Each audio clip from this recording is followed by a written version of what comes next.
Hello, everyone, and welcome to the podcast. In today's episode, we speak with Carlos, co-founder at Simple Proof, a startup focused on data integrity solutions and how these apply to elections, a topic we hear plenty of lately. We hope you enjoy the content. If you do, please remember to like, follow, or share, as this helps us greatly. As a reminder, this podcast is for educational purposes only. Build with Bitcoin is a proud affiliate partner of River.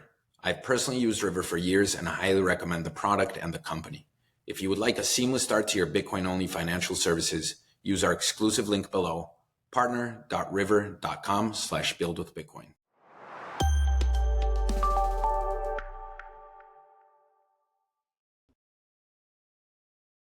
Welcome to Build with Bitcoin. I'm co-host Israel, joined with Lynn, and today we have the pleasure of welcoming Carlos from Simple Proof. Carlos, welcome. Mucho gusto. Hello, everyone. So, Carlos, you're one of 3 co-founders of Simple Proof, and your goal is information integrity. We're really excited about this conversation because I don't know about your world, but in my world, it feels I'm a U.S. citizen, even though I live in Mexico, and so I've been through the Mexico elections, and now I'm ramping up to the U.S. elections, and all my friends and family just seem to have incredible anxiety about outcomes and also concern about the validity of the vote counts. And so I think this will be an issue coming up. I think we're already expecting it might be a point of contention when the November elections happen in the US. And you, with Simple Proof, have worked on a solution for voter integrity based on the Bitcoin blockchain, and you've already proven it in presidential elections in Guatemala. So I think this is a technology that everybody needs to know about, that this is out there, it's possible, that there are ways to confirm the integrity of information, not just voter ballots. But starting with that, can you talk a little bit about what Simple Proof is and what you do? My pleasure. So simpleproof.com, we are a Guatemalan startup, and we started in 2023 with the national elections of Guatemala. That included the presidential election, but it was also everything else. And Guatemala has 9.2 million voters. We produce over 150,000 documents as a result of our elections that are published to the internet. So in the public domain on election night, we have hundreds of thousands of documents that make up the totals of our election. And it's just right out there for anyone to check. But in 2023, the concern was, well, if we're putting information out there in the public domain, couldn't someone use AI to generate, tons of fake documents and create all sorts of chaos? And that's why we were contracted by the Guatemalan elections authorities. And so far, it's been a wild ride. And we are very happy to report that it was a very useful and affordable technology that allows people to differentiate the signal from the noise. So Bitcoin is the underlying technology that we use, specifically the open timestamps protocol.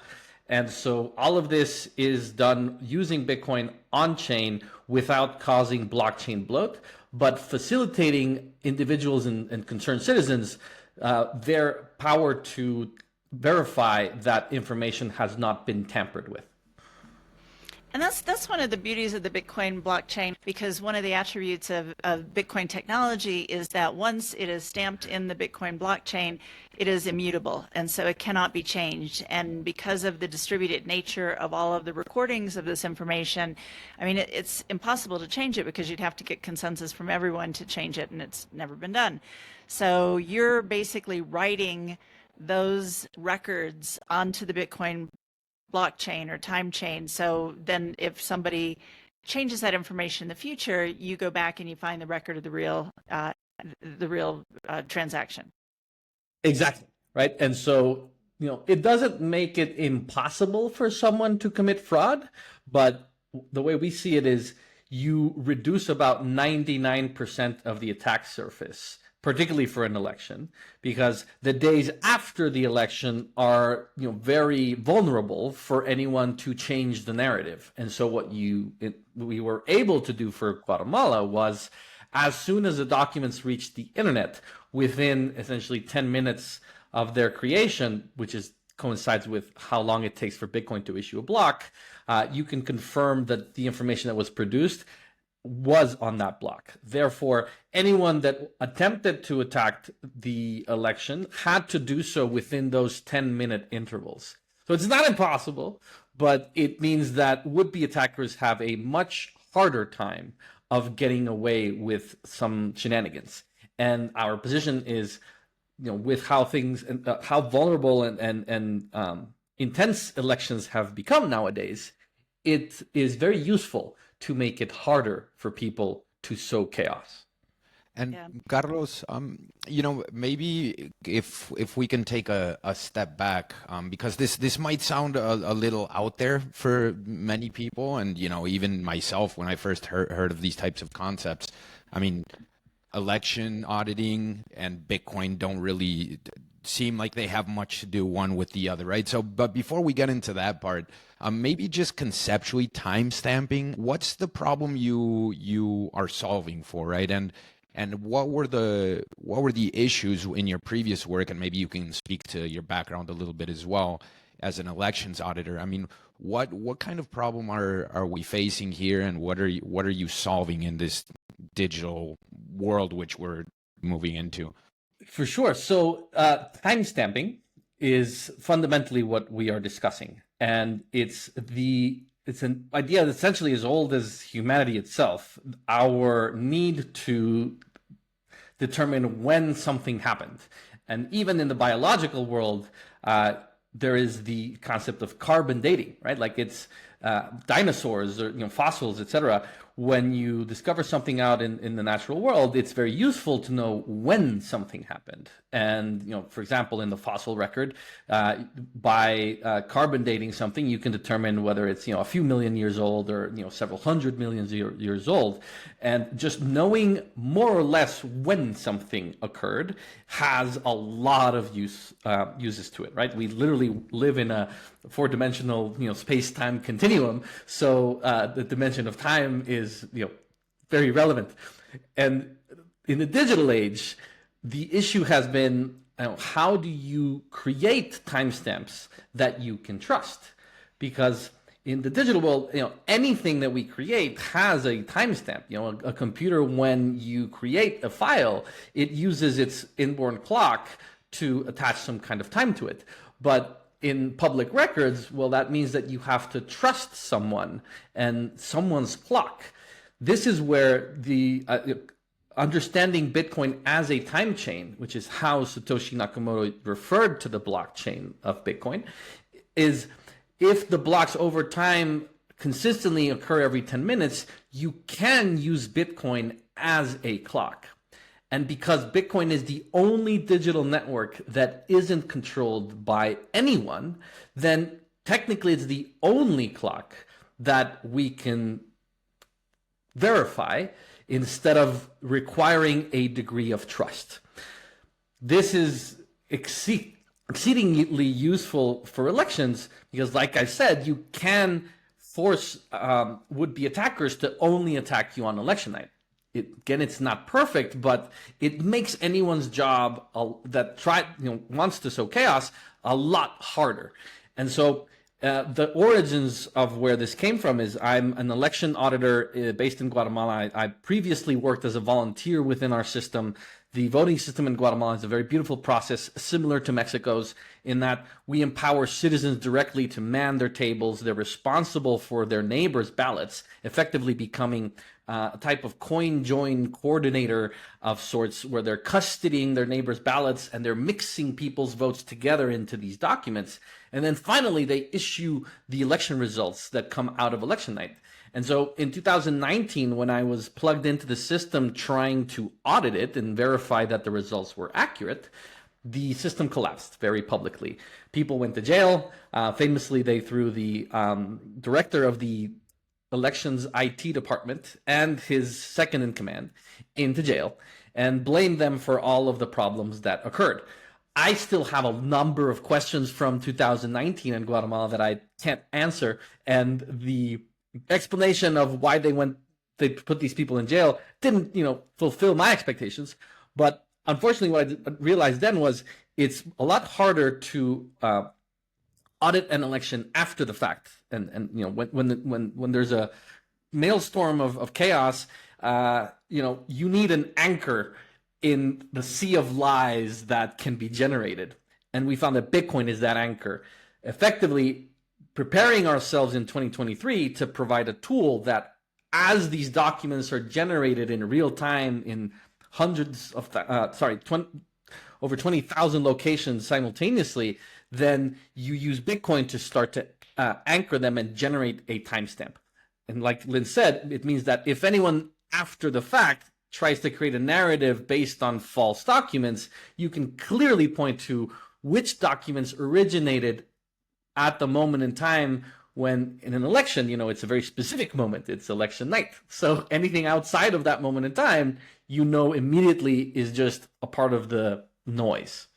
Is that helpful?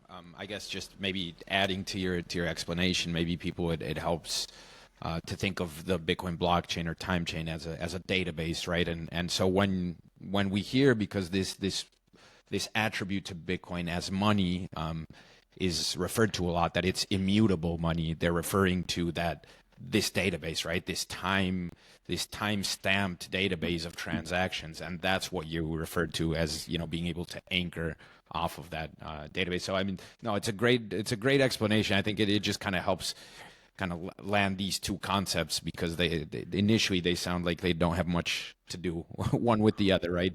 But it's a massive problem you're attacking. And so, timestamps specifically, with public records, maybe some folks are familiar with, when you take something into the government, maybe you get a stamp on it that says, oh, this was received on a Tuesday at 12:42 p.m. by the offices, right? And so you can then use that in court to say, well, Your Honor, I met the deadline as it was stipulated, because you can see that there's a stamp that says I submitted it there, right? And so in the case of the physical world, it's just a matter of, does it have the seal of the company, et cetera. But of course, faking a seal is not a difficult thing to do, right? It's trivial to get access to one of those, rubber stamps and then figure out how to, and people have been cheating timestamps for, probably as old as they've ever existed, right? And so Bitcoin becomes this timestamping method where you can't fake it. As Lynn said, you would have to find a way to reorg the chain. And if people haven't figured out how to do that to steal Satoshi's, million coin stack, then, a small country like Guatemala can then benefit from all of that data integrity and the protection that Bitcoin allows. And that is the digital energy that's protecting the monetary network, and just essentially borrow off of that at a very low cost basis to the network, while benefiting public records in general. And so Simple Proof, specifically the future we envision, is a future where all public records issued by all governments everywhere in the world should no longer be mutable. Rather, it would be nice to live in a world where once something happens, once the government says that something occurred, be that a election result or your driver's license or some, speeding ticket you got on the highway, there should be an accompanying timestamp, if it's digital data, to confirm that that piece of digital data is not the result of some AI robot that someone figured out how to use to manipulate information.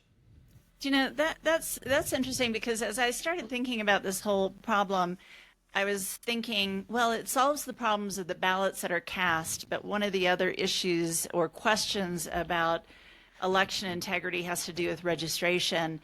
If somebody is voting on behalf of a deceased person, if they are if they do have voting rights within the jurisdiction. And so by having verified data, that also solves the second problem of, is this person a valid voter, and not just are the votes, verified.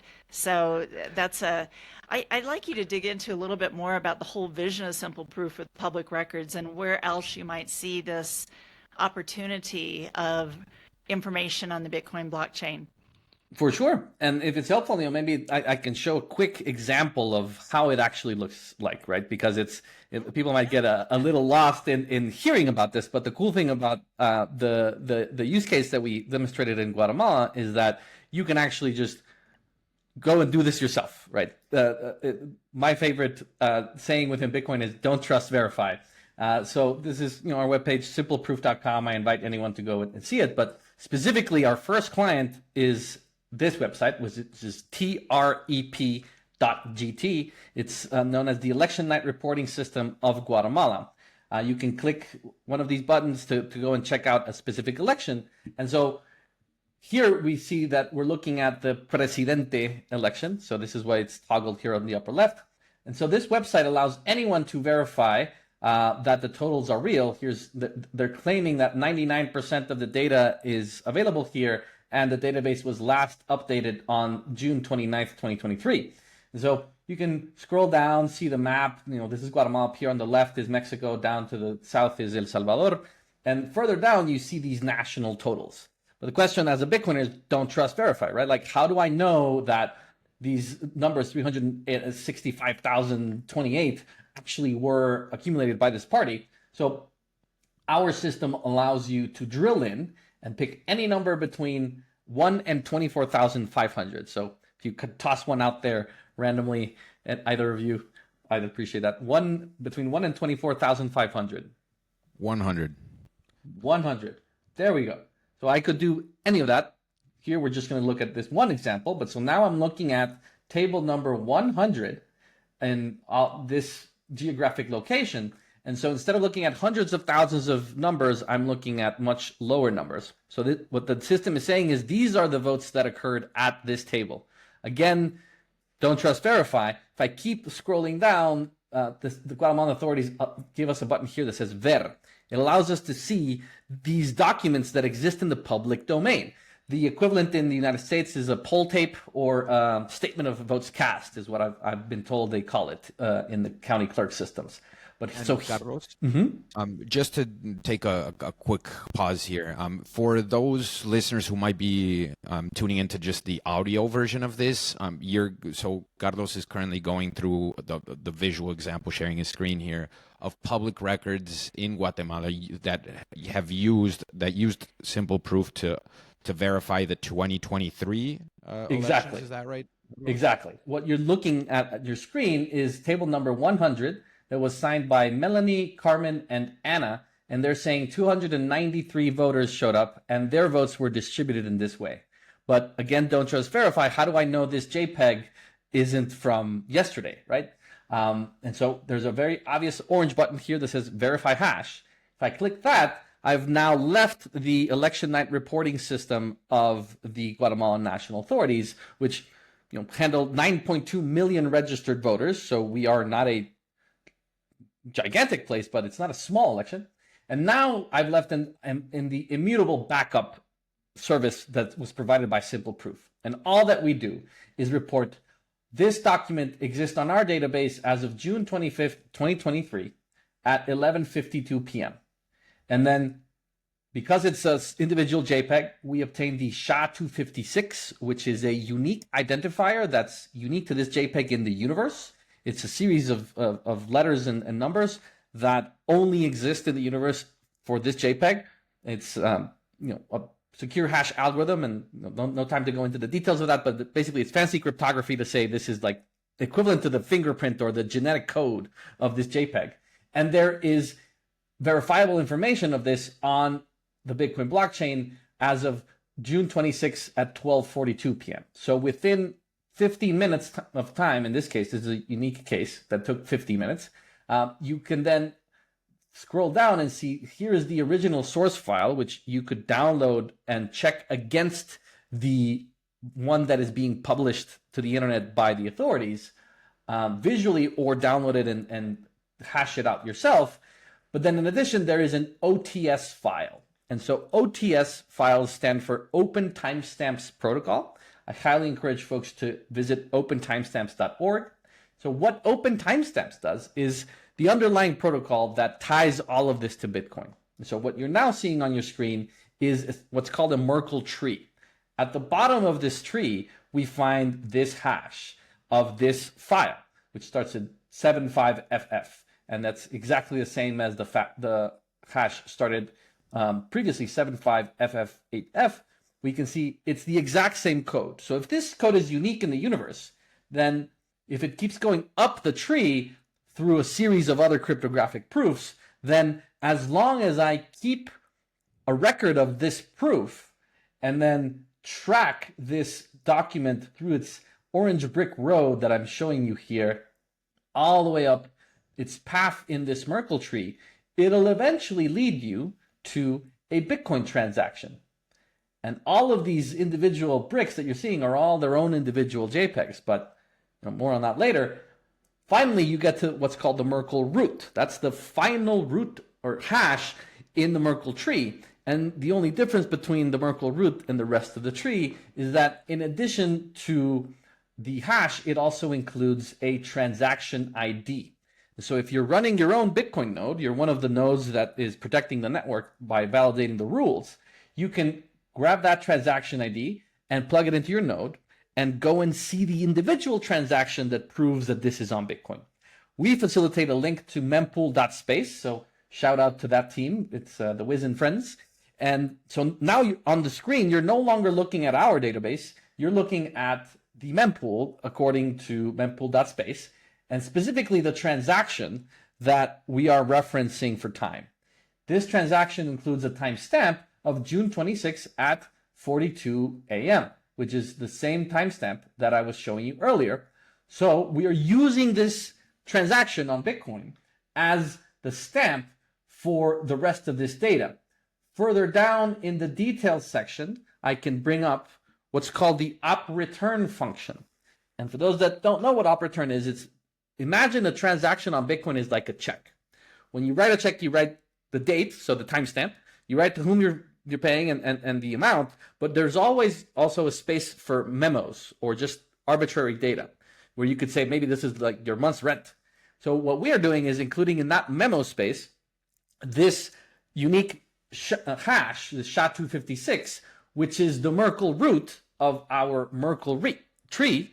And so by just using one transaction that occupied 200 some odd bytes of the Bitcoin block, so 234 bytes in this case, out of a 1 megabyte block, for that one small transaction, we actually created an anchor for all of these JPEGs within that moment. So it's not the individual votes, it's not one transaction per document, it's actually as many documents as we received within those 10 minutes, all anchored into one Bitcoin block, proving that this document does indeed originate from election night, making this public domain election result document a verifiable document from election night in Guatemala. Okay, so two quick questions there, Carlos. One, just to maybe summarize what you just went through, you basically were able to cryptographically verify that election result from that specific table wasn't tampered with, right? We can prove that document exists in the universe from that moment in time. So what happened in the few minutes before it reaching us and our database, that is where I'm saying like it's a very small window, but potentially an attacker could have entered and changed the data there. But in our case, we have witnesses at the table. People have multiple copies. So there are other elements within the voting system that should improve the trust that we have in that data.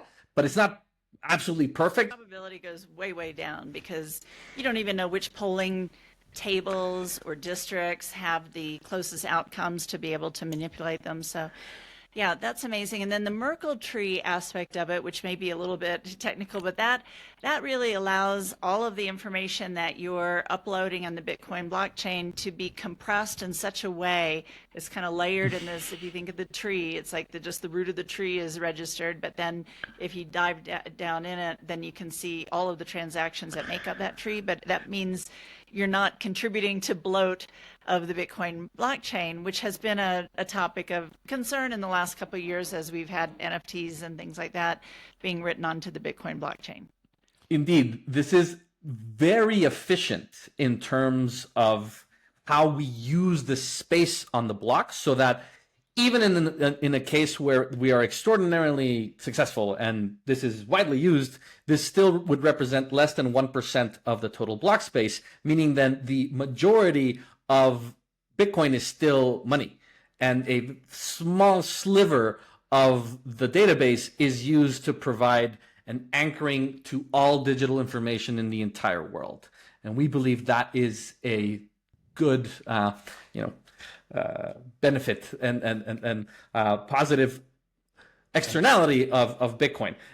One last thing in terms of how to imagine this, it's almost like grafting. We build our trees separately, and we kind of graft them into the Bitcoin blockchain, right? So it's not, we're not creating our own token that we're selling to you. We're not creating another layer. It's literally we just have our own trees that we graft onto Bitcoin and use Bitcoin as an anchor, and it just continues to grow, right? So it's just having the discipline of, when you create these trees, you keep very, very accurate records that anyone can reference, right? And so, for example, in Mexico, that just happened, it's a very similar scenario where I'm, flabbergasted that there's all these documents are put out there on the internet for anyone to change and manipulate and create fake ones, and then no real way to facilitate how to in social media who is lying and who is telling the truth. So I'd like to maybe just kind of drill down on this point, because it's important, Carlos.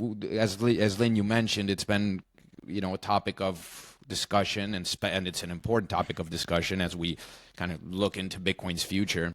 Bob Burnett speaks plenty to how costly the Bitcoin block space will be, right? So access to that is going to be contentious. It's going to be pricey in the future. What you were just mentioning, Carlos, is scaling this. Let's say you are massively successful and you're able to apply this data integrity concept globally, let's say, for many use cases. You were saying even in that scenario, because you use this Merkle tree implementation, you still would only be occupying roughly 1% of the block space. Did I get that right? Less than that. So 250-ish bytes per block, maybe a little bit more, but it arguably can scale to infinity minus one. And so what that means, though, is we can't, for example, we can't say that a document is natively on Bitcoin, because to do that you have to put the information. That's literally the issue, right? It's the data is stored elsewhere, so the responsibility is in the citizenry of keeping public records, right? And in the case of elections, that's what's so powerful is, yes, you can rely on the election authority, but it would be better if you don't only have one storage of documents in the public record that's in the state, but rather you empower citizens to also run their own nodes, per se, right? And effectively what you use is Bitcoin as the common arbiter of how do we make sure that everyone's records of what they are interested in terms of public records, either voting records or any kind of records, if it's put out there in the public domain, then you use Bitcoin as the anchor, right? The way to differentiate the signal from the noise. And so, for example, one of the use cases that we picture here in Guatemala is there was an unfortunate incident where the finance ministry's database, its cloud server, just was collapsed mysteriously for a few days, and financial data from Guatemala disappeared. And afterward, there were people that had their own copy, but how do you trust that something as important as financial records for a government can be given back to the government by a citizen, right? Like, you can imagine in the past, it would have been a large warehouse of archives just kind of blew up, right? If you had copies, you could allow people to come in and reboot and provide a accurate historical record. But how do you trust people showing up saying, hey, I promise this is the real record? So if you have Bitcoin, then the hashes allow you to demonstrate beyond the shadow of doubt, like literally cryptographically and mathematically to a certainty that a certain piece of data is the exact same as what the authorities had. So in cases like elections where the data is in the public domain, then there's no reason not to do this, because not doing it means that you're running the risk that if something happens to the data, say maybe CrowdStrike decides to push out a new update and all of the systems go into blue screen of death, how do people trust the data afterwards, right? Like, I certainly hope that there won't be a blue screen of death on election night, but at this rate, I don't know that we shouldn't just hope that things don't go wrong. We need to be prepared for the worst case scenarios, because, civil war could erupt, right? So we believe that it's important to take measures to protect. So Carlos, just expanding this, as you're talking about this, I'm thinking about all the hacks of financial companies and data breaches and things like this. So if a company also wanted to ensure that they had data integrity with their records, because in the event of a breach, not knowing if the records that were returned were the valid records or not, this would be a use case as well. Am I exactly right? It's that you've actually described our second client. So our first client was the Guatemalan National Election Authority. It was a relatively famous project that we implemented in Guatemala. It was the first time it's the first nation state use of Bitcoin to protect an election result record. And so locally, a lot of people find out about it, and we were reached out to by a university that handles sensitive information on behalf of the government. So they provide certain information services to the government, but it's not their data, and they are contractually obligated to demonstrate that the data that they handle on behalf of the government isn't manipulated. And so we are seeing a lot of interest from people in that private sector industry that's interfacing with the government to use Bitcoin as their insurance policy, right? Because if things go wrong, then it's the wrong answer would be, trust me, I didn't do anything. The better answer is verify for yourself. Here is a public record that literally is on 50,000 computers all over the world, and you could download the node yourself within an hour or so, or however long it takes you to download a Bitcoin node and spin it up and verify, right? Don't trust, verify to public records is actually, in some cases, could keep people from going to jail when maybe they didn't do anything wrong. This is just fascinating. Carlos, we generally start out our conversations with people talking about how they became interested in Bitcoin to begin with, and so we want to ask you that same question. But even more importantly, most people come to Bitcoin and they look at it as a financial asset or a way to increase their wealth or cryptocurrency, but you viewed it early on apparently as the entire technology. Can you tell us what your origin story was, and then how you connected the dots of Bitcoin to solve this problem, a simple proof? Sure. So my pleasure. I was born and raised in Guatemala, had the opportunity to study in the United States, but then moved back.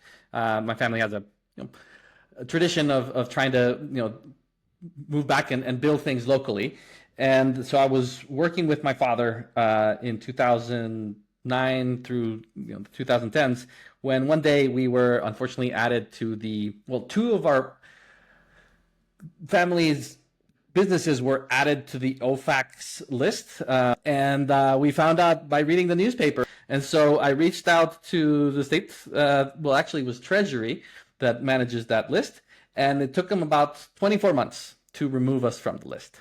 In the meantime, all of our bank accounts were frozen. We had money in the accounts, and we told our bankers, like, we're not laundering money. Like, we're barely making ends meet.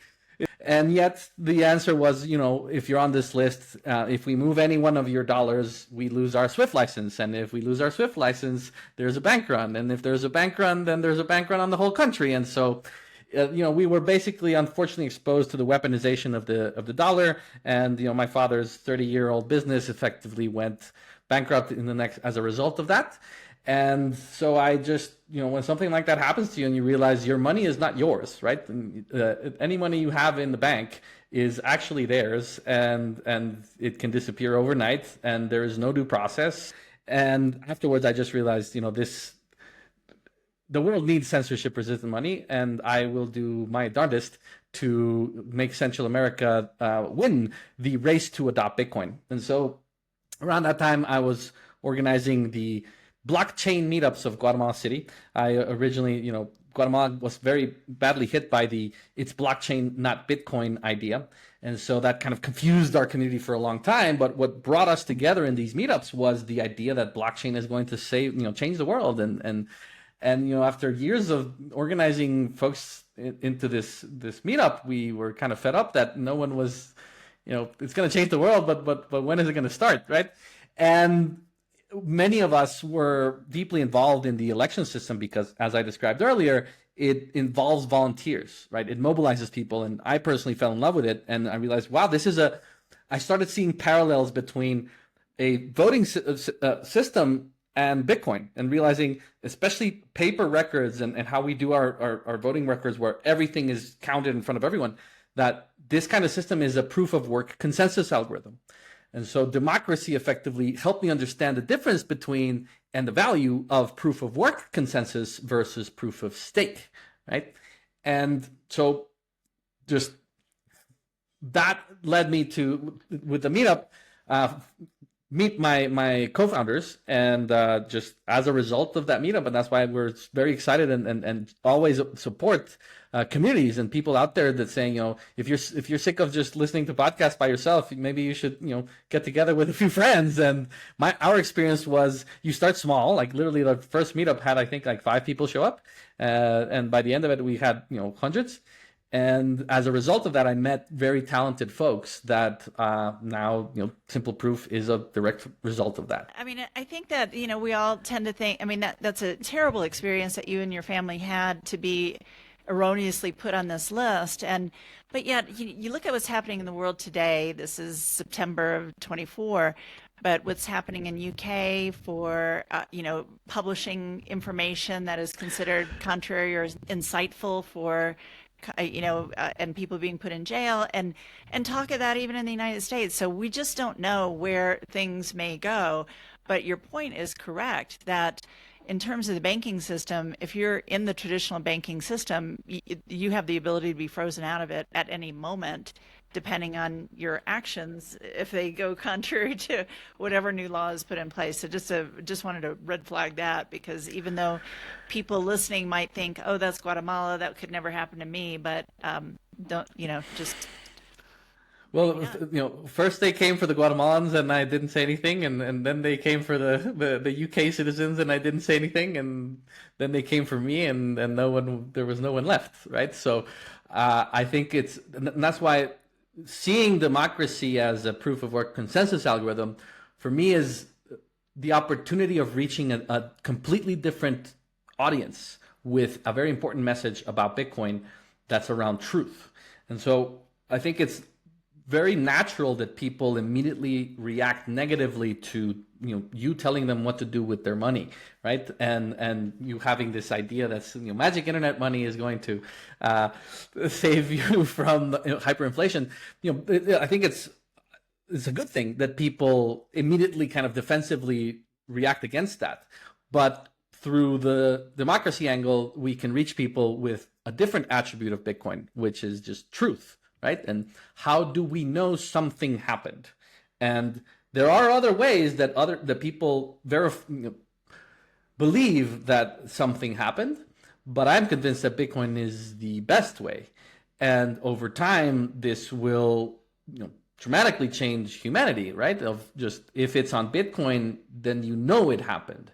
Everything else is suspect. And so if that might be a message that resonates with more folk that haven't gone deep into the rabbit hole, and it just provides people with a different touch point, so that hopefully in the future it's easier to orange pill folks and have them reconsider what they've been led to believe. Yeah, certainly, Carlos. I mean, just maybe very, very broadly, if you just think, how important will data integrity be going forward with this technology evolution that we're all going through? You know, whether you're talking about Bitcoin, whether you're talking about AI, or just, I mean, the economy's moving towards a digital world. I think that's very undeniable.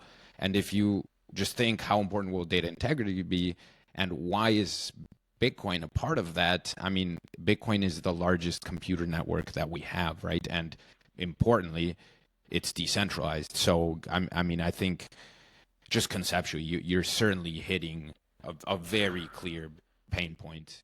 Well, I don't know if it's happened to you, but I look sometimes at files on my computer that I'm like, where did I? I don't remember doing this, and yet, my computer says I did it, 5 years ago or whenever.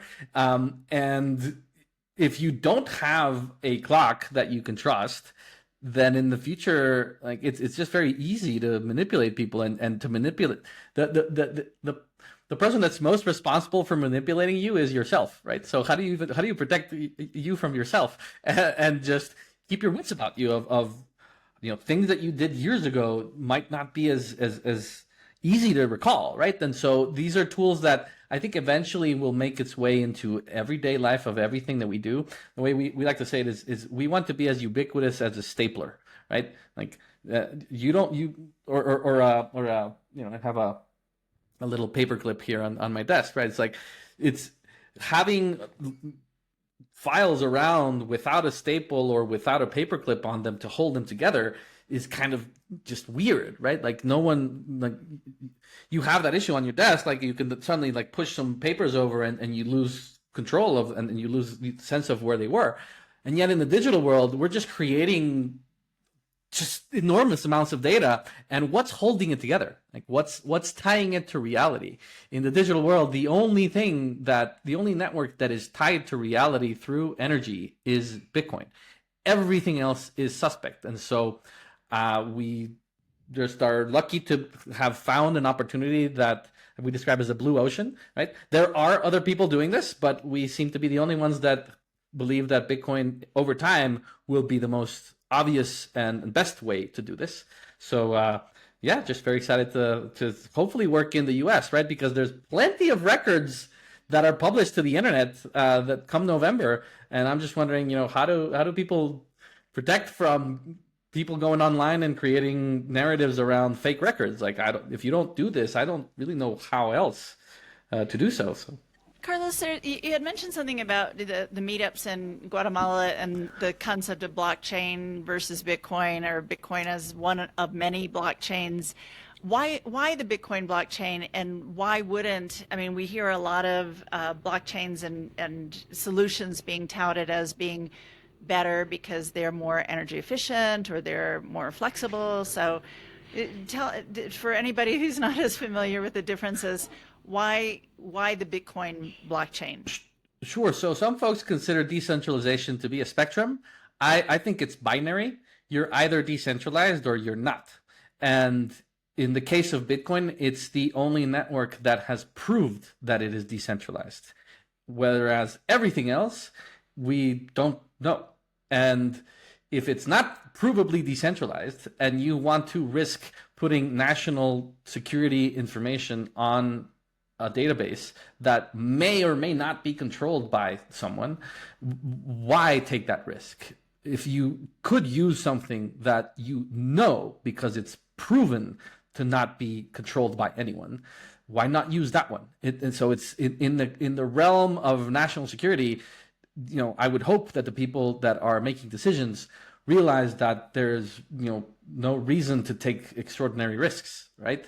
And the story of why Bitcoin became decentralized is kind of miraculous, and I still don't know exactly how it pulled it off, but here we are, right? And so basically it's just the sheer volume of people that are contributing all over the world, in every single country, every single continent, every single culture, every single language.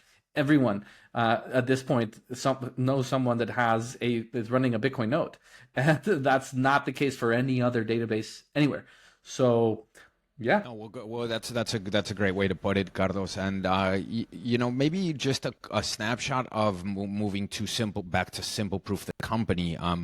what stage are you guys at? Who's the team? You've spoken to a couple of contracts already. I imagine you have some others in the pipeline. What are you as a company looking at in the following 12 months?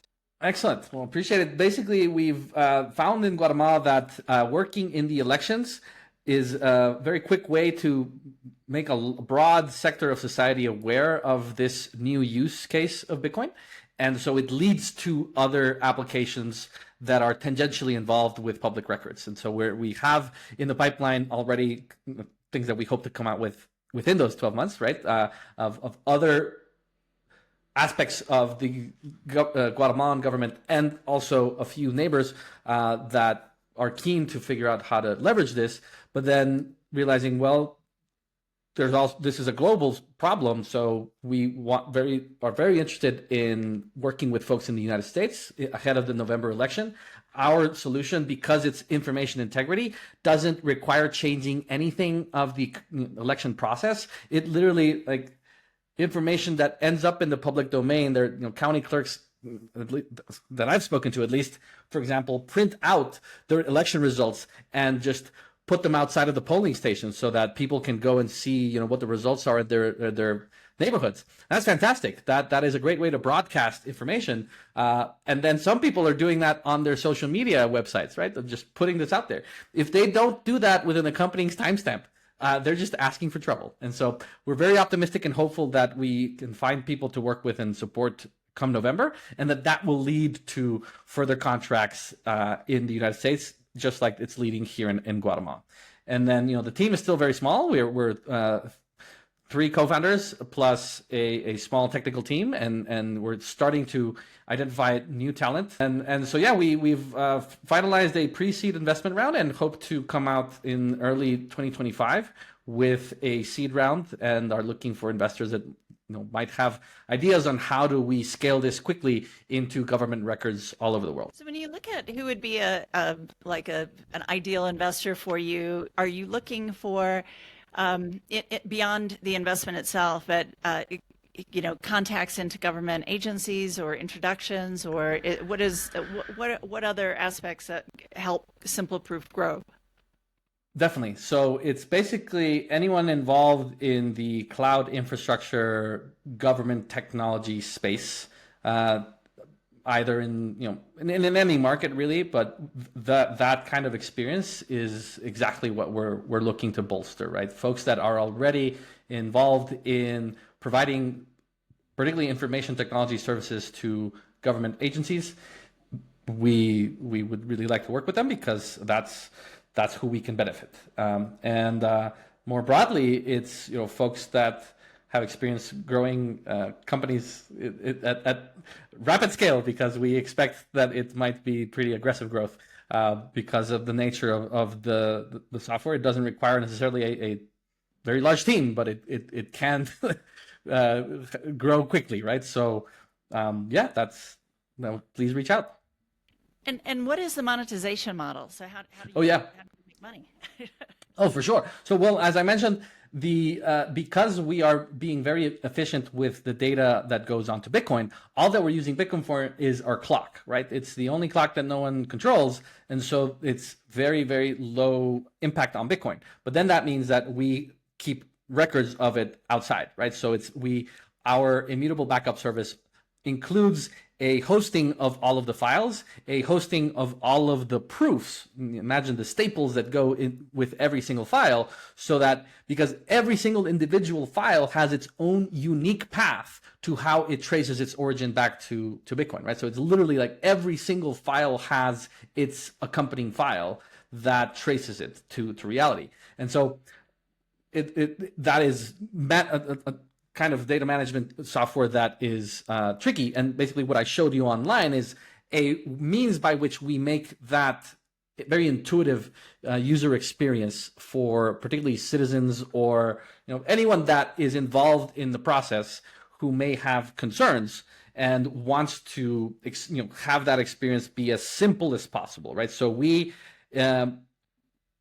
focus on making it a very easy user experience And so every single one of those documents, we charge it's roughly average $1 per document. And so that's the monetization, right? Every single document that's generated, we provide that document storage and user experience interface that provides an opportunity to also renew the contracts on a recurring basis. But of course, we also work with the governments so that they can actually build that out themselves, since it's all built on open source protocols, so that technically the government could then just learn from what we did and create them themselves. What we have found so far is that they prefer to rely on our professional services to make sure that everything is working smoothly. Well, my question is, I'd love to see this being utilized by more county clerks or states. Obviously federal elections would be the gold standard, but in light of that, how long does it take you to set something up? So for someone listening to this podcast that's either a Bitcoiner or not Bitcoiner, but just wants to help ensure election integrity, what is the process for connecting with you, and how long would a verification system take to implement? Fantastic. Well, if you go to simpleproof.com, you can send us a note through there, or reach me on Twitter. I'm Carlos Toriello. We're also on Nostr as Simple Proof, so just reach out.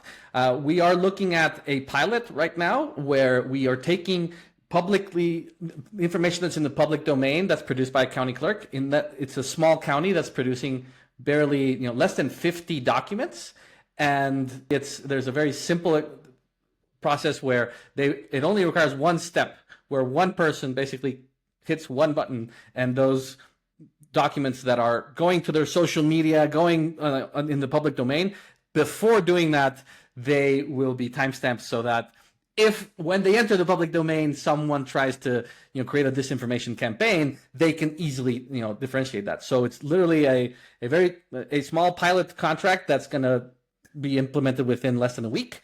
And so if you are a county clerk and you are working and you're concerned about disinformation attacking your local election, we can start small with just the information that you're already putting out there into the internet. We don't want access to the ballots. That requires special, security clearances and all sorts of other considerations. But there's a lot of information that goes on to the internet. And so it's just a very simple process that is one step, one click, and $1 per document. In a 10,000 person county that we're working with, it's less than $50.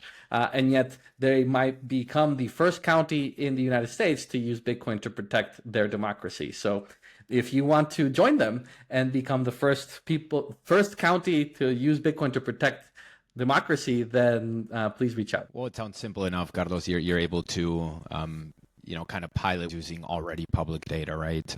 So that certainly helps with the implementation cycles. It's been a very interesting conversation, Carlos. It's certainly something that needs to be addressed, right? As we kind of go through the ups and downs of not being able to know what's real and what's fake with digital information. The way you're doing it makes a lot of sense. I'm not a cryptographer, but the way you explain it, certainly I can understand how you're anchoring and leveraging the Bitcoin time chain, right? So yeah, wishing success. Thanks. Yeah, and we'll link to everything, how to contact you in the show notes, and also just want to really give a shout out to Open Timestamps protocol from Peter Todd. I think we lightly mentioned it, but he's one of the original or one of the early Bitcoin core developers and still is very active in the space. And he's been in the region. He was in, we'll also link to the 15-minute mini documentary that you have on the election process that just shows how that came, and he's featured in that too. But I think these technology innovators who create these open protocols are just champions that should be applauded and lifted up a little bit too. So we'll include all that. But any other final words for our audience, Carlos? It's a fascinating conversation, and I think you're solving a really big problem that's only going to get larger as disinformation continues to escalate. Appreciate it. Well, we work very closely with Peter Todd and the Open Timestamps Foundation, and as we grow, we hope to further contribute to the underlying protocol continue to improve. I encourage everyone to look into opentimestamps.org. It's a useful tool that literally anything that's very valuable to you that you are concerned might become a contested issue in a court at some point. Like literally go there, use it. You get your timestamps and protect your most precious data. It could keep you from going to jail or losing something very, very valuable. And for us, it's just we believe that Bitcoin is an anchor of truth in a sea of lies. And the madness that seems to be engulfing the world, at least in the case of elections, Guatemala has proven it's a choice. The tools do exist to allow people to regain trust in the institutions, but it requires folks to use the cryptography that has been built and not keep it a secret, right? We believe that citizens have the right to verified public records, and it's just a matter of putting it out there, right? And Guatemala is the first one, but it shouldn't be the last. So looking forward to speaking with folks that might be interested and Bitcoin is hope and Bitcoin is truth.